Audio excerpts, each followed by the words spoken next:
Halo, selamat malam pemirsa, selamat datang di iNewsroom bersama saya Davi Pratama. Pemirsa, kami akan membahas berita utama secara mendalam, komprehensif, dan tentunya eksklusif.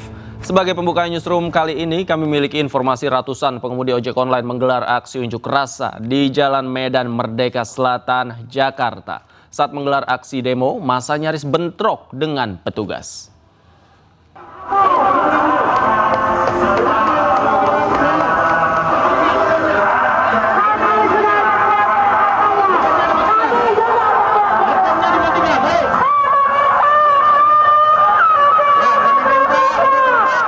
Setibanya di lokasi, salah satu peserta aksi menyalakan flare sebagai bentuk kedatangan rombongan.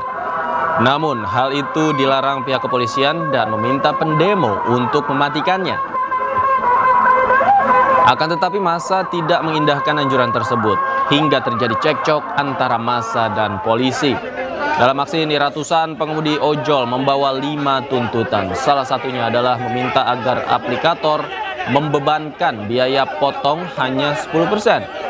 Selain itu, para pengemudi juga meminta agar pemerintah menyusun undang-undang tentang transportasi online. Mereka juga mendesak pemerintah merevisi aturan transportasi online. Ya, kami sudah mengingatkan. Ya, saya minta korban jangan memprovokasi. Kami sama-sama mengetahui itu. Jangan memprovokasi. Aksi unjuk rasa pengemudi ojek online yang digelar di depan Istana Negara menuntut sejumlah hal, di antaranya tuntutan pertama pengemudi ojol adalah mendesak pemerintah menerbitkan undang-undang atau Perpu yang secara khusus mengatur transportasi online di Indonesia. Kedua, driver ojol menuntut agar komisi dibagi 90% untuk pengemudi dan hanya 10% untuk aplikator sebagai bentuk keadilan pendapatan.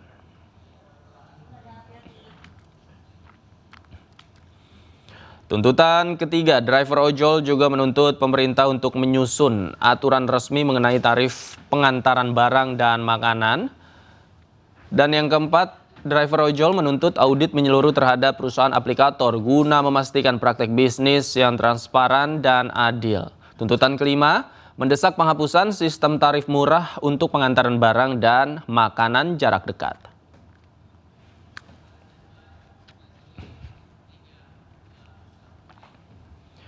Kita ke informasi lain, pemirsa. Drama ijazah Presiden ke-7 Republik Indonesia Joko Widodo makin memanas. Tak terima status kasusnya dinaikkan ke tahap penyidikan, Roy Suryo bersama tim kuasa hukumnya menggeruduk Polda Metro Jaya.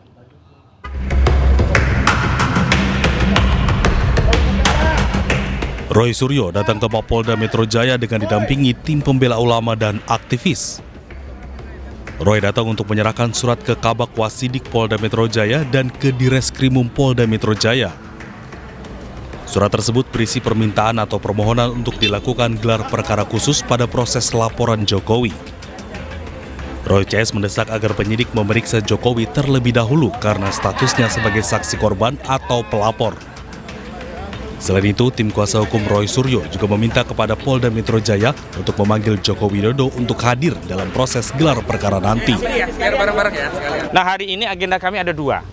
Ada dua, yang pertama menyerahkan surat ke Kabak Wasidik Polda Metro Jaya. Yang kedua menyerahkan surat ke Direskrimum Polda Metro Jaya. Surat yang pertama berkaitan dengan kami ingin menyampaikan permintaan atau permohonan untuk dilakukan gelar perkara khusus pada proses laporan Saudara Joko Widodo di Polda Metro Jaya. Mengingat apa yang disampaikan oleh Kabid Humas Polda Metro Jaya, Kombes Pol Ade Arisam Indradi, yang telah meningkatkan penyelidikan kepada penyidikan berdasarkan gelar perkara Polda Metro Jaya, itu gelar perkaranya tidak melibatkan kami selaku pihak yang berkepentingan dalam hal ini selaku terlapor. Roy Suryo CS juga meminta agar dokumen ijazah Joko Widodo untuk dilakukan pemeriksaan ulang di laboratorium forensik guna membuktikan laporan atas dugaan pencemaran nama baik dirinya. Dari Jakarta, Muharlin, iNews melaporkan. Sebelumnya, pemirsa, Polda Metro Jaya menaikkan laporan Presiden ke-7 Joko Widodo terkait pencemaran nama baik ke tahap penyidikan. Dengan naiknya kasus ini, Roy Suryo terancam menjadi tersangka.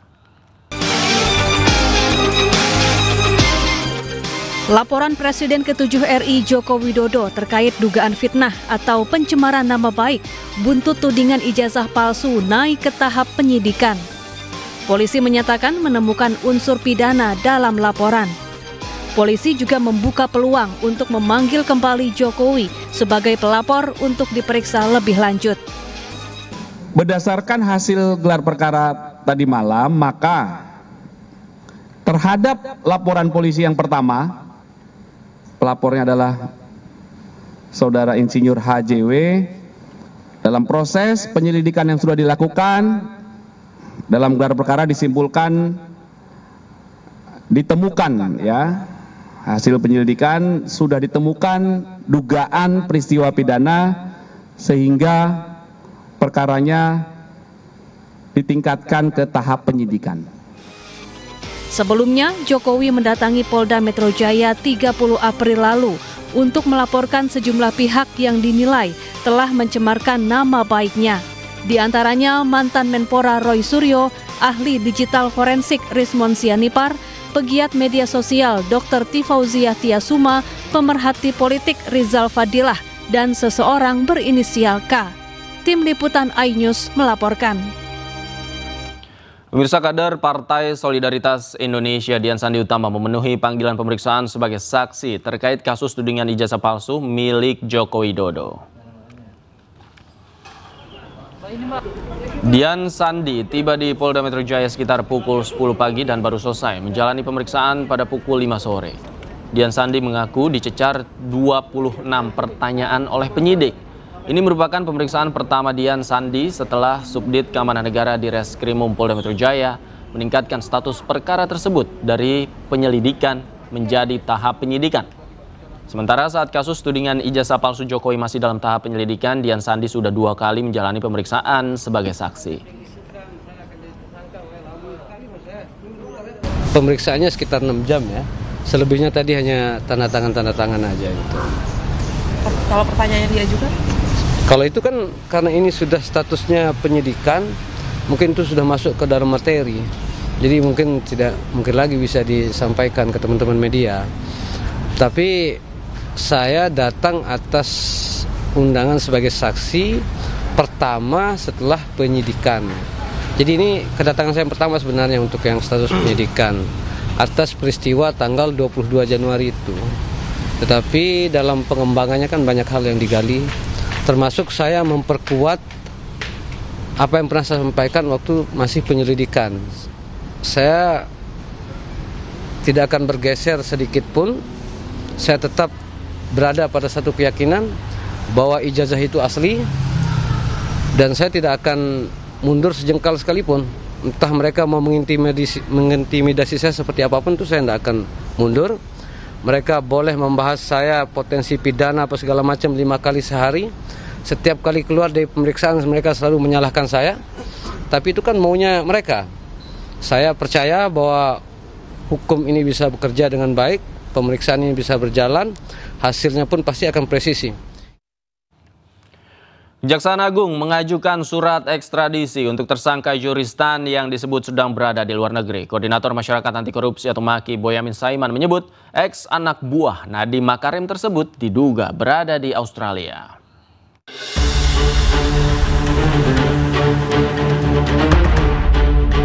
Penyidik Kejaksaan Agung mengajukan ekstradisi untuk staf khusus dari ex-Mendikbud Nadiem Makarim, Juristan. Juristan merupakan satu dari 4 tersangka korupsi laptop di era Menteri Nadiem periode 2019-2022. Sebelumnya, Koordinator Masyarakat Anti Korupsi atau MAKI, Boyamin Saiman menduga Juristan berada di Australia. MAKI mendesak agar Kejagung segera memasukkan Juristan ke daftar Red Notice Interpol agar segera ditangkap dan dibawa ke Indonesia.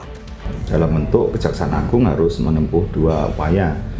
Pertama, Red Notice ke Interpol supaya segera ditangkap oleh polisi setempat di negara tersebut atau melalui negara langsung tersebut bilateral. Dan dugaan saya Juristan ada di Australia. Pernah terlihat di Sydney dan ada jejak juga di Alice Springs, sekitarannya lah gitu. Sekitaran Alice Springs. Itu informasi yang saya dapat, maka Kejaksaan Agung bisa menyasar lebih presisi, yaitu langsung ke Australia. Joristan merupakan satu dari 4 tersangka korupsi pengadaan laptop era Nadiem. Adapun 3 lainnya adalah mantan konsultan Kemendikbudristek Ibrahim Arif, Direktur Sekolah Menengah Pertama Kemendikbudristek Mulyasyah, dan Direktur Sekolah Dasar Kemendikbudristek Sri Wahyuningsih. 2 tersangka telah ditahan, sementara 1 lainnya menjadi tahanan kota karena disebut sedang sakit.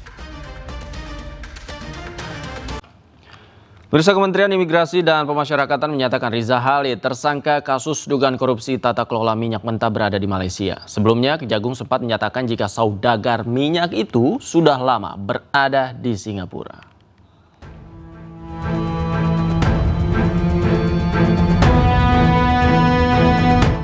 Hampir 2 pekan setelah ditetapkan sebagai tersangka dalam kasus dugaan korupsi tata kelola minyak mentah, Kejaksaan Agung belum juga berhasil menangkap Riza Khalid. Sebelumnya, Kejagung menyatakan ayah Kerry Ardianto yang juga tersangka dalam kasus yang sama itu diduga berada di Singapura. Untuk itu kami sudah kerjasama dengan perwakilan Kejaksaan Indonesia di luar negeri, khususnya di Singapura. Sementara itu, Wakil Menteri Imigrasi dan Pemasyarakatan Silmi Karim menyatakan sudah mengendus keberadaan Riza Khalid. Saudagar minyak itu rupanya selama ini berada di Malaysia.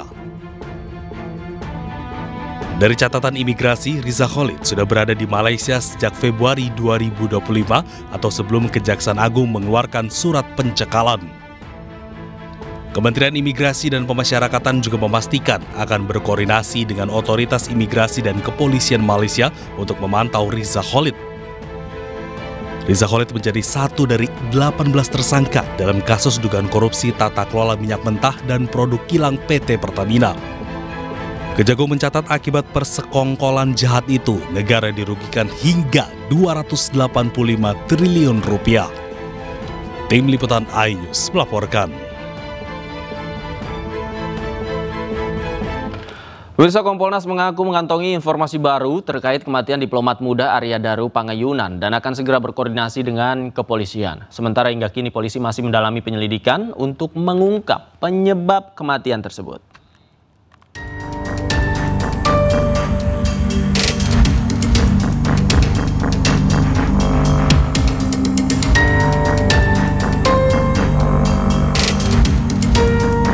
Komisi Kepolisian Nasional terus mendalami kasus kematian diplomat muda Arya Daru Pangayunan. Tim Kompolnas menemui keluarga Arya di Yogyakarta dan mengantongi sejumlah informasi baru. Nantinya, Kompolnas akan berkoordinasi dengan polisi terkait informasi itu. Yang nggak kalah penting, kami juga diberi informasi terkait sesuatu yang sifatnya baru, yang belum ada dalam perdebatan, yang itu memang perlu kami telusuri, kami perdalam nantinya dengan cek TKP, termasuk juga dengan Polda Metro Jaya.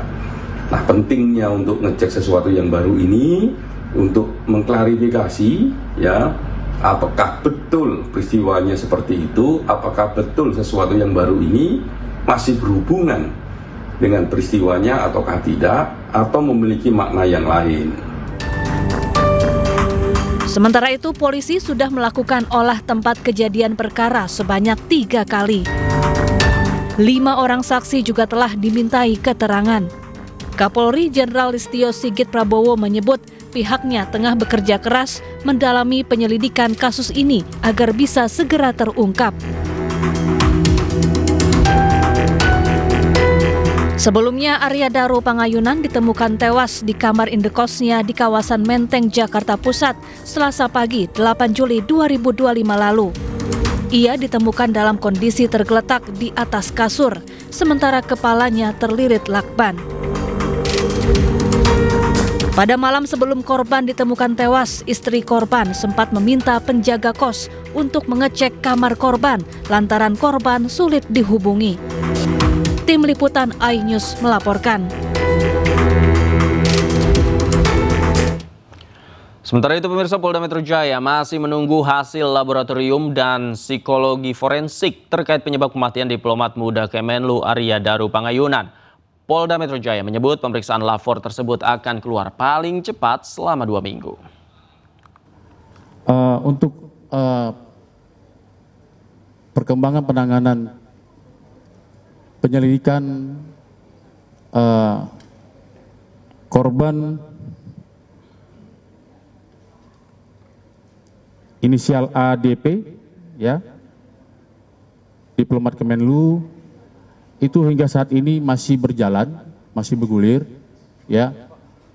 Mohon bersabar, mohon waktu karena penyidik sedang menunggu hasil dari lab 4, ya, hasil pemeriksaan dari lab 4.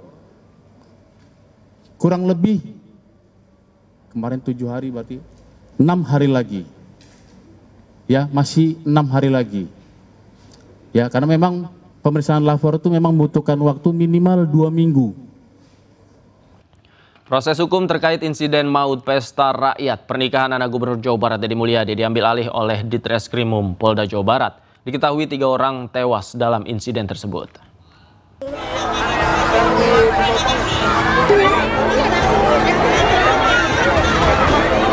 Tragedi pesta rakyat yang menewaskan 3 orang warga di Garut, Jawa Barat Jumat lalu menjadi perhatian kepolisian. Pasca insiden, polisi telah melakukan olah TKP dan memeriksa seluruh saksi, mulai dari petugas pengamanan, Satpol PP, perwakilan event organizer, serta pihak lainnya. Untuk proses penyidikan selanjutnya, kasus ini diambil alih Direktorat Reserse Kriminal Umum Polda Jabar. Untuk kejadian yang di Pendopo mengenai makan gratis, kita sudah melakukan serangkaian penyelidikan dan kita sudah melakukan langkah-langkah. Kemudian kemarin pada hari Minggu pukul 10.30 waktu Indonesia Barat, perkara tersebut diambil alih atau dilimpahkan ke Krimpung Polda Jabar. Sebelumnya pada Jumat 18 Juli siang, pesta rakyat pernikahan anak Gubernur Jawa Barat Deddy Mulyadi, yakni Maula Akbar dan Putri Karlina, berubah mencekam setelah ribuan warga berdesakan berebut makanan gratis. Banyaknya warga yang hadir membuat sejumlah orang terinjak-injak. Akibatnya, 3 orang meninggal dunia, salah satunya anggota polisi. Dari Garut, Jawa Barat, Iis Solihin, iNews melaporkan. Pemirsa, Indonesia siap menjalani laga melawan Malaysia pada laga pamungkas Grup A ASEAN U23 Championship 2025. Skuad Garuda Muda hanya butuh hasil imbang jika ingin lolos ke semifinal, namun Harimau Malaya siap menjegal langkah Indonesia.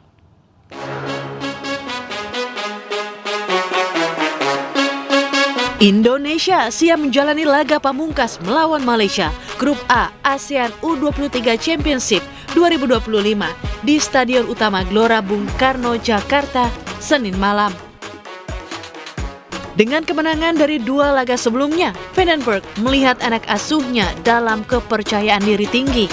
Bahkan menjelang laga ini, pelatih tim U23 Indonesia, Gerald Vandenberg, tetap menargetkan kemenangan. Meski hasil imbang sudah cukup mengantar Garuda Muda ke semifinal. My confidence is always that we are okay and that we can win the game. And I think the opponent had to do the same, because if you already think that you can lose, you will lose. But I think that we are prepared ourselves well, and we know that Malaysia is a really strong team. But we will make a battle of it and try to win. Menjelang derby Melayu, para pemain siap pada laga syarat gengsi ini. Apalagi Kadek Arel dan kawan-kawan sangat paham betapa pentingnya pertandingan ini. Dari Jakarta, Salam Pulungan, Damar Wicaksono, iNews melaporkan.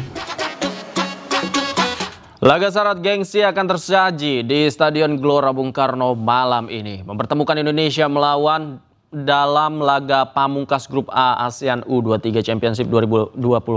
Meski dibayangi rekor pertemuan kurang baik, skuad Garuda Muda siap melibas Harimau Muda.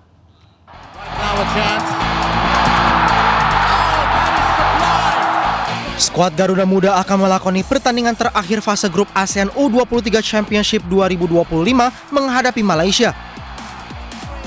Duel akan tersaji malam ini di Stadion Utama Gelora Bung Karno, Jakarta. Kedua tim sama-sama mengincar hasil baik untuk lolos ke semifinal. Skuad besutan Gera Vandenberg saat ini kokoh di puncak klasemen grup A dengan 6 poin, sedangkan skuad Harimau Muda berada di posisi kedua klasemen dengan raihan 3 poin. Jens Raven dan kawan-kawan hanya butuh hasil seri untuk lolos sebagai juara grup. Sedangkan Malaysia wajib menang untuk menjaga asa lolos ke fase berikutnya. Indonesia dibayangi rekor buruk pertemuan mereka dengan Malaysia U23. Garuda Muda menelan 3 kekalahan dan hanya sekali menang dalam 4 pertemuan terakhir sejak tahun 2017. Di semifinal SEA Games 2017, skuad Garuda Muda menyerah 0-1 dengan Malaysia. Pada kualifikasi Piala Asia U23 2018, timnas Garuda Muda kembali menyerah 0-3 dari Malaysia. Pada perebutan peringkat 3 SEA Games 2022, Indonesia berhasil menang 4-3 lewat drama adu penalti, dan pada pertemuan terakhir di Piala AFF U23 2023, kembali skuad Garuda Muda harus menyerah 1-2. Pertemuan kali ini bisa menjadi momentum balas dendam serta pembuktian Garuda Muda mengakhiri tren buruk duel melawan Malaysia U23.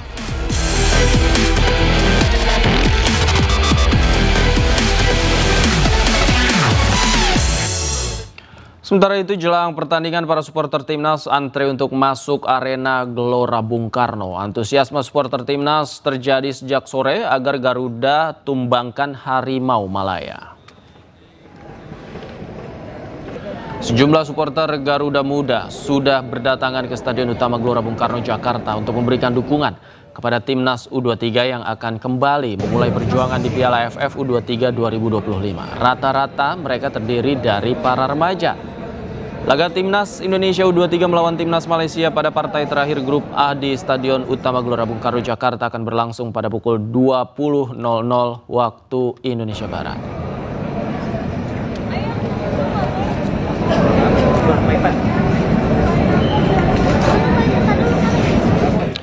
Seperti apa antusiasme para supporter Garuda? Kami telah terhubung dengan jurnalis iNews Amrina Rida di Stadion GBK Jakarta. Selamat malam Amrina, seperti apa antusiasme para supporter malam hari ini?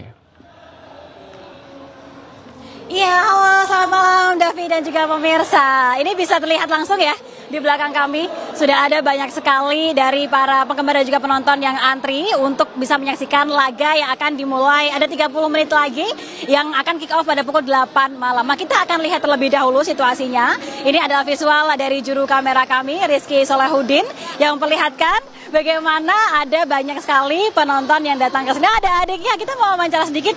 Adik boleh ngobrol sama aku nggak? Boleh nggak? Oke. Namanya adiknya siapa? Elena. Oke. Kenapa mau nonton sini sama siapa? Papa. Oh, sama papa. Ini papanya ya? Oke. Kalau boleh tahu kenapa suka sepak bola? Kan kamu masih kecil nih. Kenapa suka nonton di sini? Suka aja. Oke, siap, suka aja. Dan kamera dulu, boleh? Ya ada. Oke, siap. Ini tadi Davi dan juga pemirsa, ada anak kecil juga ternyata yang ikut nonton bareng papanya. Kita akan lihat lagi ini bagaimana keramaian dari para pengunjung. Halo, assalamualaikum Bapak. Oke, masuknya lama ya. Nah, ini bisa dilihat bahwa ternyata dari antusiasme cukup tinggi. Banyak dari penonton yang menggunakan baju warna merah yang merupakan jersey dari resmi dari tim sepak bola Indonesia. Wah, kita akan berbincang lagi, coba lagi Davi dan juga pemirsa bersama dengan sejumlah penonton di sini. Ini akan coba kali ya dengan Oke, Bapak, dengan Bapak siapa namanya Pak? Ya, Pak James. Oke, Pak James. Ini mungkin sebelum ngomongin antrian, ini gimana nih nanti performa Indonesia versus Malaysia kira-kira menurut Pak James gitu? Pastinya kita mendukung Indonesia, optimis 5-0 lah. 5-0, optimis. Terus gimana nanti kira-kira siapa pemain yang bakal 5 ngegolin itu? 5 ngegolin. Raven, terus si Detan, mungkin juga si Arkan lah. Oke, ada Raven, Detan dan juga Arkan. Harapannya bisa menang ke semifinal atau enggak nih? Pasti dong. Pasti. Terima kasih Pak James atas waktunya. Wah, kita akan lihat lagi Davi gimana harapan. Ini ada juga kakak-kakak. Oke, boleh. Lihat kamera. Oke. Oke, ini penggemar sangat antusias sekali. Ada yang mau ngobrol sama saya, salah satu siapa nih? Oke. Kakak, namanya siapa? Namanya siapa, Kak? Namanya David. Oke, Kak David, Gitu. Dari mana asalnya sama teman-teman ini? Saya dari Bogor. Dari Bogor, atuh. Ini gimana kira-kira nanti pertandingan antara Indonesia versus Malaysia? Aman, optimis menang 3 poin. 3 poin. Siapa yang bakal ngegolin 3 poin ini, 3 gol? David Pakbe. Pemain dari mana tuh, Kak? Oke. Pemain dari Cilewur. Tapi kalau dari pemain nih, tadi tuh banyak yang ngefans sama James Raven. Kalau Kak David sama siapa playernya kira-kira nanti? Pemain yang kira-kira bakal golin siapa? Yang golin si Arkan. Si Arkan gitu ya. Oke, sebentar. Sekali lagi saya hail kamera bareng sama teman-teman. 1, 2, 3. Ayo, Kak. Lagi Timnas Indonesia, lataku bernyanyi, menangkan kembali semuanya.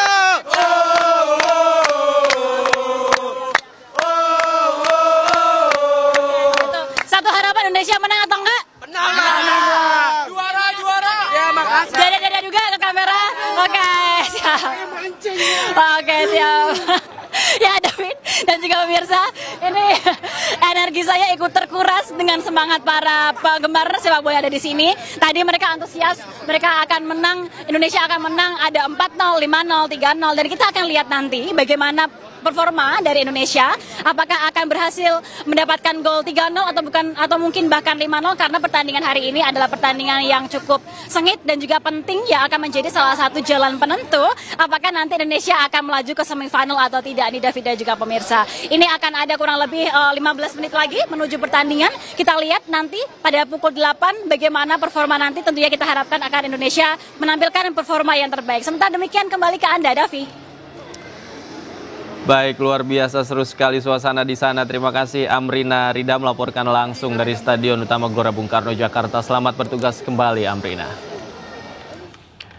Laga panas bertajuk Derby Melayu akan tersaji saat Indonesia menghadapi Malaysia pada laga pamungkas Grup A ASEAN U23 Championship 2025. Selain syarat gengsi, laga ini juga berperan sebagai penentu langkah ke semifinal. Lalu bagaimana kekuatan kedua tim menjelang laga ini? Berikut informasinya untuk Anda.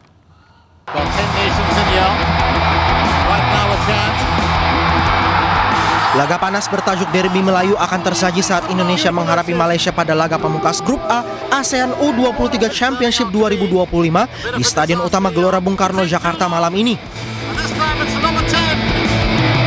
Di atas kertas, Garuda Muda tampil lebih konsisten.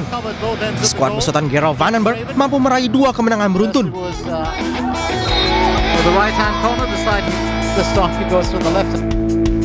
Pada laga perdana Grup A, Indonesia menang 8 gol tanpa balas atas Brunei Darussalam. Sementara pada laga kedua, Indonesia menang tipis atas Filipina dengan skor 1-0, yang berarti hingga game kedua Grup A ini, Indonesia tidak sekalipun kebobolan. Tidak hanya itu, di bawah arahan Vandenberg, Indonesia tampil sangat disiplin secara taktif dan kolektif. Jens Raven diprediksi akan menjadi tumpuan usai mencetak 6 gol sepanjang turnamen ini. Malaysia datang melawan Indonesia mencoba untuk menjaga momentum kebangkitan mereka. Skuad Harimau Malaya sempat kalah pada laga perdana kemudian menang pada game kedua.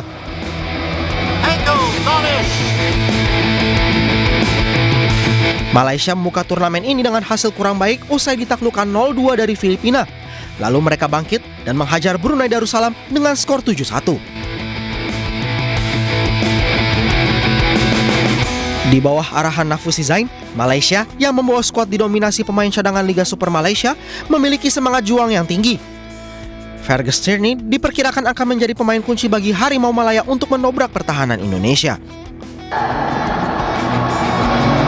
Dengan kekuatan kedua tim, laga ini diprediksi akan berjalan panas. Selain syarat gengsi, laga ini juga berperan sebagai penentu langkah ke semifinal.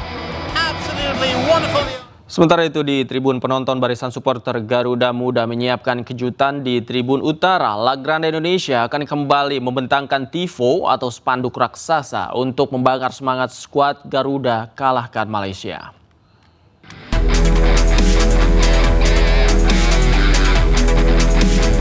Barisan supporter Garuda Muda La Grande Indonesia siap memberikan kejutan di tribun utara dalam laga pamungkas Grup A ajang ASEAN U23 Championship Timnas Indonesia melawan Malaysia. La Grande akan kembali membentangkan tifo atau spanduk berukuran raksasa yang disiapkan sejak pagi untuk membakar semangat skuad Garuda Muda mengalahkan Harimau Malaya. Selain itu, ratusan bendera merah putih juga disiapkan di kursi penonton serta akan kembali melakukan koreo atraktif untuk timnas Indonesia. Sebelumnya, La Grande Indonesia juga telah mempersembahkan aksi memukau saat skuad Garuda melawan timnas Tiongkok dalam laga kualifikasi Piala Dunia awal Juni lalu. Tifo raksasa bertajuk Gatot Kaca meruntuhkan tembok besar Cina berkibar berhasil membawa skuad Garuda menang atas Tiongkok. Pemirsa, ribuan supir bus pariwisata gelar aksi demo tuntut pencabutan surat edaran terkait larangan studi tur keluar Provinsi Jawa Barat. Selain itu, ratusan bus juga memblokade jalan raya sebagai bentuk kekesalan atas surat edaran Deddy Mulyadi. Sekarang juga cabut.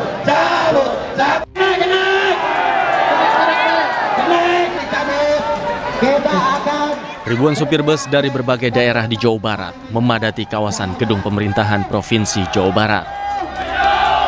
Baik, kita punya hasil. Aksi ini dilakukan untuk menuntut pencabutan surat edaran terkait larangan studi tur keluar Provinsi Jawa Barat. Selain itu, para supir bus juga memblokade jalan Diponegoro dengan bus pariwisata.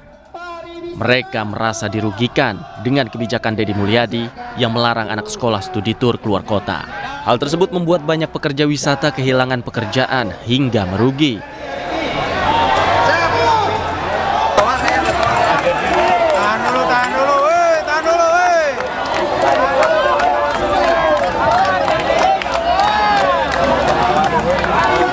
Kekecewaan itu mereka lampiaskan dengan orasi dan mencoba menerobos masuk ke dalam gedung sate dengan mendorong pagar.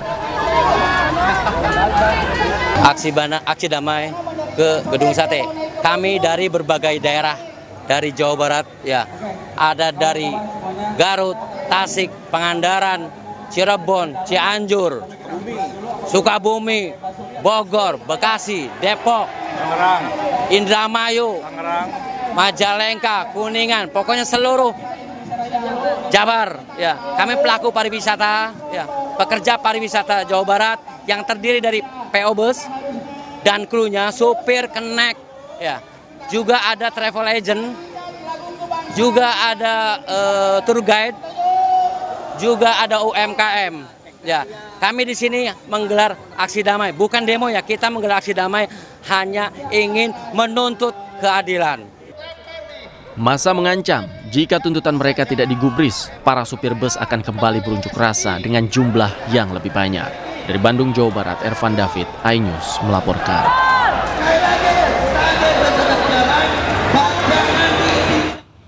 Pemirsa, Gubernur Jawa Barat Deddy Mulyadi mengingatkan seluruh sekolah negeri di Jawa Barat dilarang melakukan pungutan biaya apapun alias gratis. KDM juga meminta sekolah tidak melakukan jual beli seragam termasuk buku pelajaran.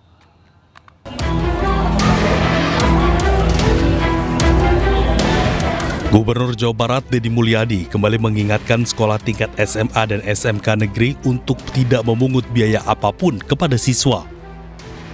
Bahkan KDM juga melarang pihak koperasi sekolah untuk menjual seragam dan buku di sekolah kepada para siswa. Menurut Deddy, selain dibuat untuk menurunkan tingkat putus sekolah, aturan ini juga dibuat untuk mencegah adanya pungutan liar di lingkungan sekolah. Sekolah gratis di negeri ya jelas sekolahnya tidak boleh ada pungutan apapun. Pertama, dulu kan suka ada jualan seragam tuh di sekolah. Beli baju seragam melalui koperasi sekolah. Hari ini kan nggak ada. Nah, persoalan kemudian baju seragam di toko lebih mahal, ya itu resiko lah. Daripada sekolah yang diomongin, dilakukan aja toko yang diomongin. Yang kedua, meski menuai kontroversi, KDM berharap sekolah swasta tidak mempermasalahkan kebijakannya tersebut agar para siswa di Jawa Barat bisa bersekolah secara gratis. Kependidikan di Purwakarta ya bahwa kecenderungan sekolah swasta itu memang sejak 5 tahun terakhir menurun jumlah partisipasi di sekolahnya. Kemudian malah tahun ini saya dengar SMA itu naik. SMA naik yang tahun ini bukan menurun, SMA itu naik. Cuman problemnya di situ kita harus bisa memilah sekolah swasta yang memiliki kualifikasi apalagi favorit full. Sebelumnya, Deddy Mulyadi mengklaim kebijakan rombongan belajar satu kelas untuk 50 siswa dan menggratiskan biaya sekolah di sekolah negeri berhasil menurunkan tingkat putus sekolah di Jawa Barat. Dari Bandung, Jawa Barat, Ervan David, iNews melaporkan. Kita ke informasi lain, pemirsa. Presiden Prabowo Subianto resmi meluncurkan Koperasi Desa Merah Putih. Peluncuran dilakukan di Klaten, Jawa Tengah. Bentangan, Kecamatan Wonosari, Kabupaten Klaten, Jawa Tengah. 80.000 koperasi Desa Merah Putih resmi diluncurkan hari ini di seluruh Indonesia. Koperasi memiliki konsep gotong royong. Presiden Prabowo hadir langsung dalam peluncuran Koperasi Desa Merah Putih. Acara ini juga dihadiri oleh sejumlah jajaran Kabinet Merah Putih. Selain itu, acara ini juga dihadiri secara online oleh para pemimpin daerah dari seluruh wilayah di Indonesia. Presiden Prabowo soroti tindakan serakah para koruptor, bahkan memberi istilah baru, yaitu serakahnomics. Yang ingin saya sampaikan adalah pengusaha-pengusaha yang serakah. Kita perlu pengusaha. Saya pengusaha sebelum saya masuk politik. Tapi ini sudah bukan pengusaha yang benar. Ini bukan bisnis. Ini bukan entrepreneurship. Ini adalah keserakahan. Ini adalah serakah. Jadi ini bukan mazhab ekonomi lagi. Ini nggak diajarkan di fakultas-fakultas. Ada yang mengatakan ada mazhab ekonomi liberal, neoliberal, klasik, pasar bebas, sosialis, ekonomi komando, dan sebagainya. Ini bukan, ini tidak, ini lain. Ini saya beri nama serakahnomics. Ini adalah serakahnomics. Ini tidak perlu kita kasih perlakuan yang baik. Saya sudah kasih warning berkali-kali, sekian bulan. Tolonglah patuhi ketentuan, patuhi undang-undang. Masa tega petani setengah mati?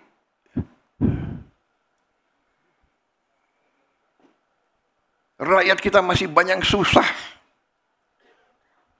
Ada yang mau cari keuntungan di atas penderitaan rakyat. Itu namanya adalah mengisep darahnya rakyat. Itu adalah menurut saya parasit, mengisep darah. Vampir ekonomi. Dalam hal itu, Presiden Prabowo heran lantaran para maling yang terus-menerus mengambil kekayaan negara tidak jera padahal sudah diberi peringatan. Dari Klaten, Jawa Tengah, Tim Liputan iNews melaporkan. 80.000 koperasi Desa Merah Putih telah resmi diluncurkan di seluruh Indonesia oleh Presiden Prabowo Subianto. Apa itu Koperasi Desa Merah Putih dan apa saja manfaatnya? Berikut informasinya untuk Anda pemirsa. Koperasi Merah Putih adalah sebuah lembaga berbasis koperasi yang didirikan untuk memperkuat ekonomi nasional melalui partisipasi langsung rakyat. Pendirian koperasi ini bertujuan agar masyarakat Indonesia bisa menjadi pemilik sah dari berbagai aset produktif secara kolektif dengan semangat gotong royong.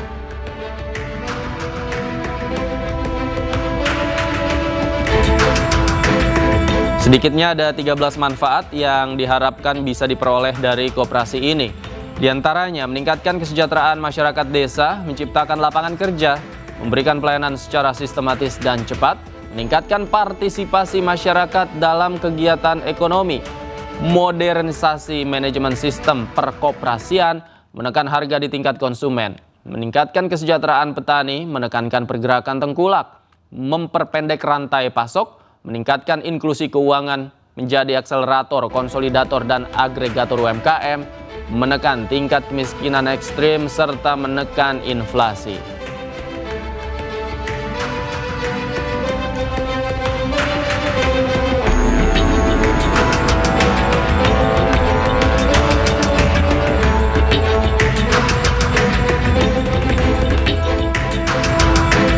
Lembaga ini memiliki 7 jenis gerai atau unit usaha, yaitu apotik, klinik, simpan pinjam, kantor koperasi, pengadaan sembako, pergudangan atau cold storage, dan logistik.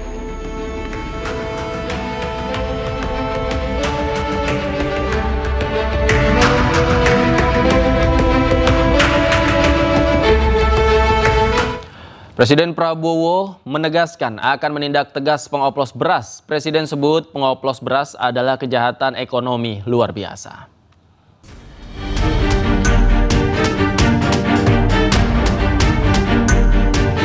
Sidak pasar terus dilakukan ke Bentan, selain untuk mengecek harga beras, tetapi juga untuk mencegah beras oplosan beredar di masyarakat. Presiden pun terus menyoroti tindak pengoplosan beras. Bahkan Presiden menyebut mengoplos beras adalah kejahatan ekonomi luar biasa. Masih banyak ada permainan-permainan jahat dari beberapa pengusaha-pengusaha ya, yang menipu rakyat.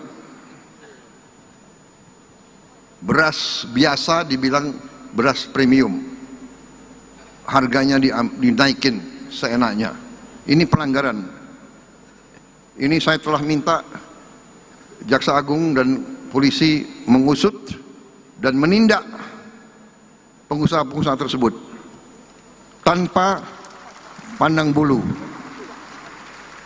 Saya dapat laporan kerugian yang dialami oleh bangsa Indonesia adalah 100 triliun tiap tahun. 100 triliun tiap tahun. Berarti 5 tahun 1000 triliun. Ini kejahatan ekonomi yang luar biasa. Menteri Pertanian Andi Amran Sulaiman sempat buka-bukaan di depan anggota DPR RI. Mentan menyebut ada belasan pegawai Kementan yang diduga terlibat dalam praktek beras oplosan. Mereka pun telah menonaktifkan para pegawai ini. Sementara itu, Satgas Pangan Polri terus menelusuri dugaan pengoplosan beras. Kasus ini menjadi perhatian karena diduga kerugian akibat kasus ini mencapai 99 triliun rupiah per tahun. Kembali di Newsroom, pemirsa, ratusan hektar lebih hutan dan lahan gambut terbakar di Kabupaten Rokan Hilir, Riau. Kebakaran yang terjadi sejak 5 hari lalu mengakibatkan wilayah tersebut diselimuti asap.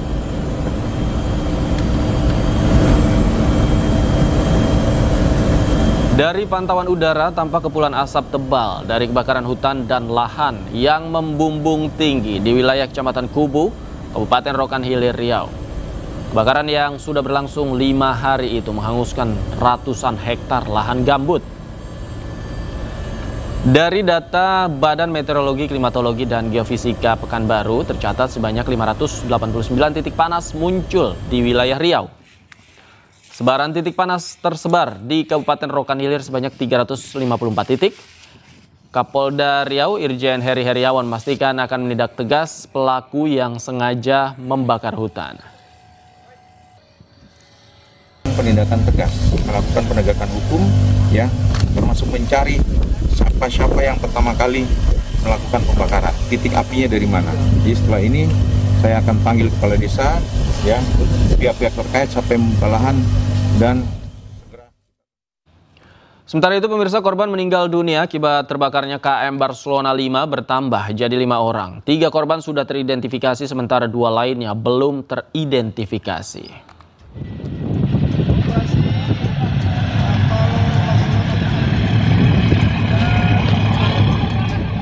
Memasuki hari kedua pasca KM Barcelona 5 terbakar Minggu siang, tim Basarnas masih melakukan proses pencarian dan evakuasi korban. Gubernur Sulawesi Utara Julius Selvanus Komaling mengatakan hingga saat ini jumlah korban meninggal dunia akibat peristiwa itu mencapai 5 orang. Ya, saya baru mendapat berita 5 orang, ya, tapi saya belum melihat. Ya. Pak, izin ada tapi udah satu itu. Sebanyak 3 korban berhasil diidentifikasi. Mereka adalah Asna Lavea, Zakaria Tindi Gulangi, dan Juliana Gumolung. Sementara 2 korban lainnya yaitu Levi Aiba dan Hamen Langinang masih dalam proses pencarian dan belum teridentifikasi. Hingga kini tim SAR gabungan masih melakukan proses pencarian dengan mengerahkan 23 personel, terdiri dari tim Basarnas, 2 personel TNI Angkatan Laut, dan 1 personel TNI Angkatan Darat. KM Barcelona 5 terbakar di Pulau Talise, Minahasa Utara saat dalam perjalanan dari Kepulauan Talaud menuju Manado. Dalam peristiwa ini total terdapat 580 penumpang termasuk kru. Seluruh penumpang yang selamat telah dievakuasi dan dirawat di 4 rumah sakit di Manado. Tim Liputan iNews melaporkan. Menteri Perhubungan Budi Purwagandi mengatakan akan mengevaluasi dan memperbaiki prosedur penyelamatan khususnya di sarana transportasi laut. Sementara untuk perbedaan data manifest dan data Basarnas, pihaknya akan terus berkoordinasi guna memastikan dengan benar jumlah penumpang yang naik KM Barcelona. Penyelamatan kami serahkan kepada Basarnas sebagai leading sektor, untuk penyelidikan kami serahkan kepada KNKT. Ya, kami sebagai bagian dari evaluasi kami pada setiap kejadian apa yang harus kami perbaiki kami akan prosedur keselamatannya Pak, soalnya untuk ke Barcelona katanya untuk live rescue-nya nggak diapa oleh petugas. Kalau ada itu gimana kelalaian dari perbaikan bagaimana Pak? Kalau ada kelalaian ataupun ada tindak pidana kami serahkan kepada aparat penegak hukum. Untuk korban bisa dipastikan bahwa rumah sakit menangani secara penuh karena dari pihak Jasa Raharja mengcover semuanya. Berarti tadi di ODSK Bapak melihat ada korban jenazah di... Oh enggak. Oh, siap. Kalau yang jenazah kami memberikan kesempatan kepada polisian untuk melakukan identifikasi. Pemirsa, proses hukum terkait insiden maut pesta rakyat pernikahan anak Gubernur Jawa Barat Deddy Mulyadi diambil alih oleh Polda Jawa Barat. Diketahui 3 orang tewas dalam insiden tersebut.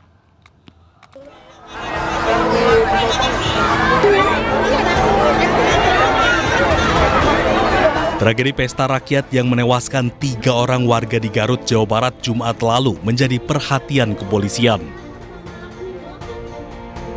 Pasca insiden, polisi telah melakukan olah TKP dan memeriksa seluruh saksi, mulai dari petugas pengamanan, Satpol PP, perwakilan event organizer, serta pihak lainnya.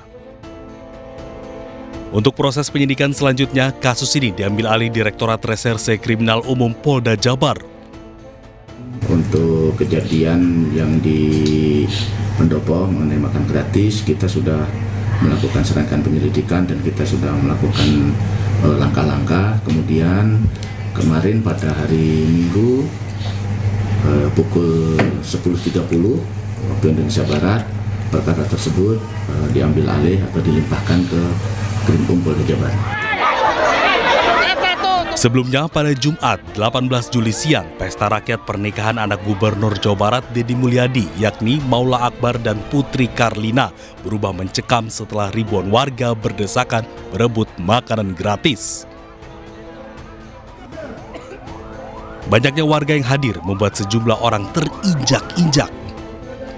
Akibatnya 3 orang meninggal dunia, salah satunya anggota polisi. Dari Garut, Jawa Barat, Iis Solihin, iNews melaporkan.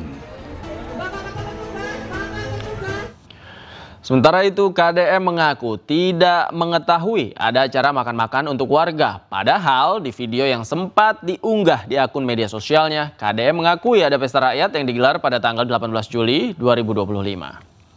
Kegiatan di Garut hari ini, acara syukuran Maula dan Putri, secara pribadi saya itu tidak tahu acara kegiatan itu. Artinya saya hanya memahami bahwa nanti malam tuh ada acara kegiatan saya bertemu warga dalam bentuk pentas seni.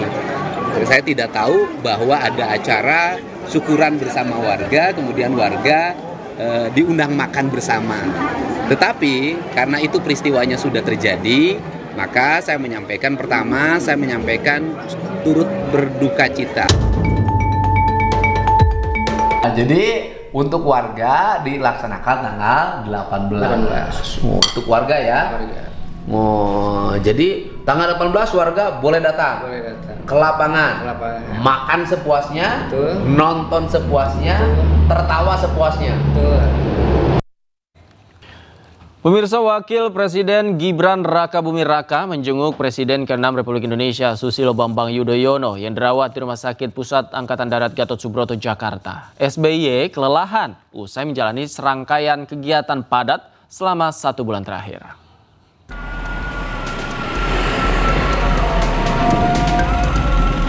Iring-iringan mobil Wakil Presiden Gibran Rakabuming Raka memasuki Rumah Sakit RSPAD Gatot Subroto, Senen, Jakarta Pusat. Kedatangan Gibran ini tak lain untuk membesuk Presiden ke-6 Republik Indonesia Susilo Bambang Yudhoyono yang tengah menjalani perawatan intensif. Kabar dirawatnya SBY tersebut dibagikan akun Instagram resmi Ade Ani Yudhoyono. Meski tengah menjalani perawatan, SBY disebut sangat merindukan kegiatan yang biasa dilakukan, yaitu melukis. Sementara Ketua Dokter Kepresidenan Budi Sulistia menerangkan bahwa SBY dirawat karena kelelahan akibat aktivitasnya yang padat.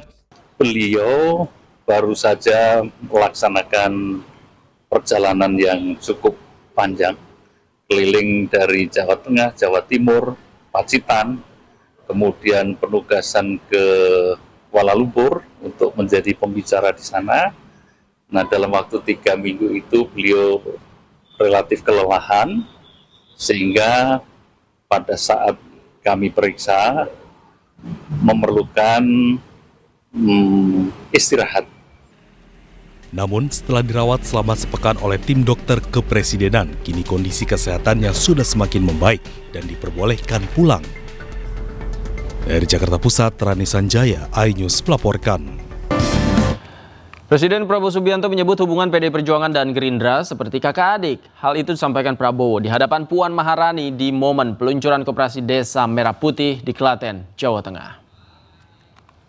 Bung Karno, yang saya katakan Bung Karno adalah milik seluruh rakyat Indonesia.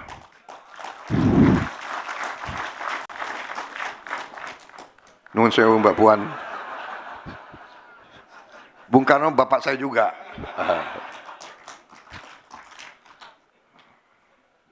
Mungkin kalau dipotong ini, yang keluar marahin juga ini.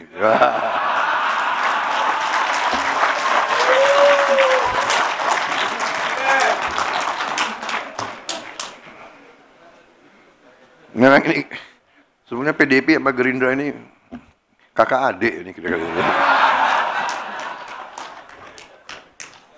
Tapi benar, kita ini karena apa ya? Demokrasi kita kan di apa ya? Presiden Prabowo Subianto menegaskan Badan Pengelola Investasi Danantara berperan penting dalam menjaga dan mengelola kekayaan bangsa yang bisa dipergunakan anak cucu dan generasi penerus bangsa. Hingga kini Danantara tercatat memiliki aset yang dikelola lebih dari 1.000 miliar dolar Amerika Serikat atau setara dengan 16.311 triliun rupiah.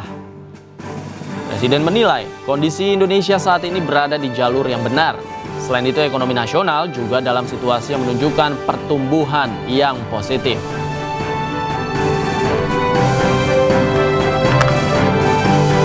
Danantara adalah energi masa depan bangsa Indonesia. Danantara adalah menjaga dan mengelola kekayaan anak-anak dan cucu-cucu dan generasi penerus kita, saudara-saudara sekalian. Dan Danantara sekarang aset yang dikelola lebih dari 1.000 miliar dolar.